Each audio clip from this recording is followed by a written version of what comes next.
In the last video, I discussed the executive branch and the structure and function of that branch. In this video, I will discuss the legislative branch. Here's a quick overview of the legislative branch of the U.S. government, also known as Congress, which consists of the House of Representatives and the Senate. Within each of those houses, there are no term limits. The senators and representatives can serve as long as they wish. There's also within each house a bunch of committees that help with drafting and examining potential legislation. Each house of Congress must pass the same bill as well, and to resolve differences in each version of bills, there are what are known as conference committees. I'll get to that in a separate video about how bills become laws. Both houses, or I should say, just the Senate, approves nominees by the president for various positions that were discussed in the last video. So the cabinet members and heads of various departments. There are also trials and impeachment that happen in the legislative branch. There's a hearing in the House. The House can decide to impeach someone, either a judge or, in some cases, the president. And if the House votes in favor of impeaching, that is when a person gets impeached.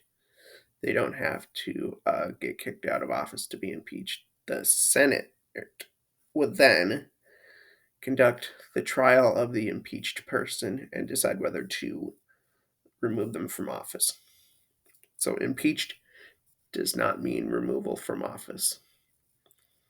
Another function of the legislative branch is to create the federal budget, but their main responsibility is lawmaking.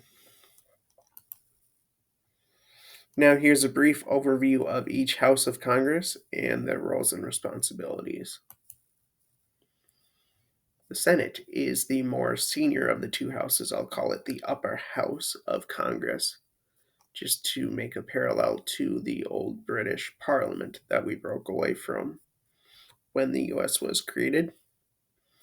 There are 2 senators per state, so that makes it equal, unlike the House, which I'll get to in a little bit. Each term of a senator is 6 years. 1/3 of the Senate seats are up for election every 2 years, so it's always continuous. Not every state has both their seats up at the same time, I should say. Senators must be 30 years old and a U.S. citizen for at least 9 years. The Senate also has power to ratify treaties and confirm presidential nominees, as I explained from the last slide.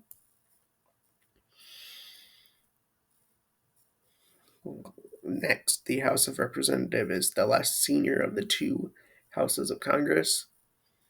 That is because House of Representative members or representatives must only be 25 years of age.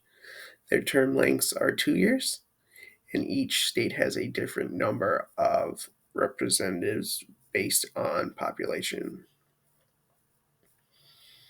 The House of Representatives has the function of initiating revenue bills, so any tax-related bills or things like that. They can vote to impeach officials, and they can elect the president if the Electoral College is tied. That has not happened very often in U.S. history. So that is a quick overview of the legislative branch of the U.S. government. In the next video, I will talk about how bills become laws, as that is a main function of the legislative branch.